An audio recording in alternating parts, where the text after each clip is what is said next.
Daniel Boone, Part 1. Daniel Boone was born in Pennsylvania.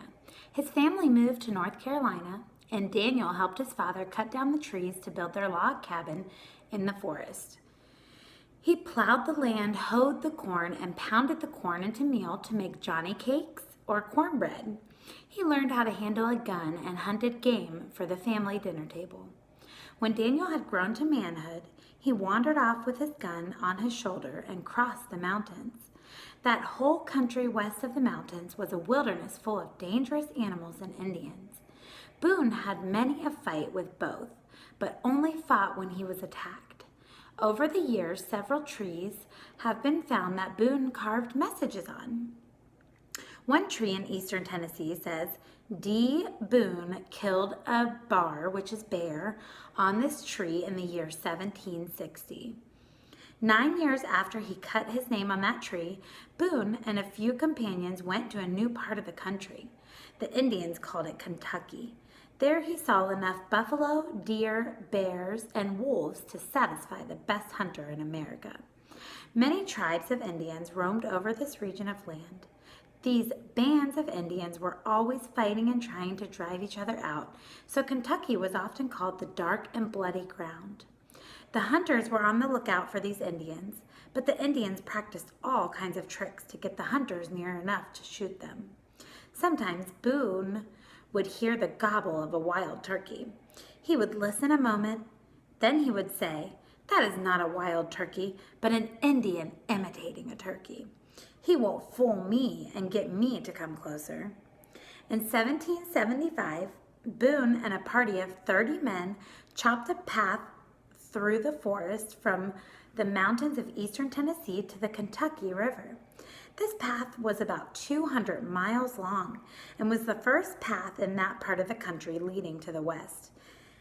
It was called the Wilderness Road. Over that road, Boone took his family and some other settlers to the Kentucky River. There they built a fort called Boonesboro. That fort was a great protection to the first settlers in Kentucky.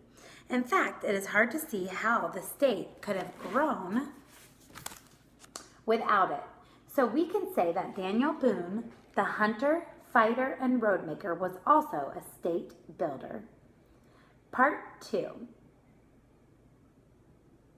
One day, Boone's younger daughter was out in a canoe with 2 other girls. Suddenly, some Indians pounced on them and carried them off. One of the girls broke off twigs from the bushes they passed so her family might be able to follow the Indians. An Indian caught her in the act and told her she would be killed if she did not stop. She then tore off small bits of her dress and dropped pieces from time to time. Boone and his men followed the Indians like bloodhounds.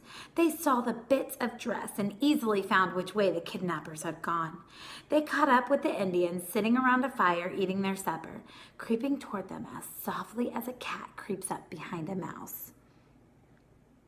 Boone and his men aimed their rifles and fired.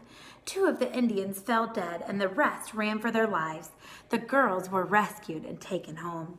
Another time, Boone himself was caught and carried off by the Indians. They respected his courage so much they would not kill him, but decided to adopt him into the tribe as one of their own people. The Indians vigorously scrubbed him in the river until his skin turned red, believing this would get out his white blood. They pulled out all of his hair except one long lock called the scalp lock. The woman braided bright feathers in Boone's remaining hair, and the men painted his face with red and yellow clay. All this work made Daniel look like an Indian. Then the whole tribe came together to welcome their new brother with a great feast. Daniel Boone missed his family and did not like living with the Indians. Eventually, he escaped and fled back home.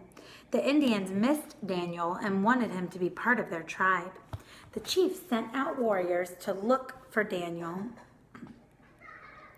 Boone.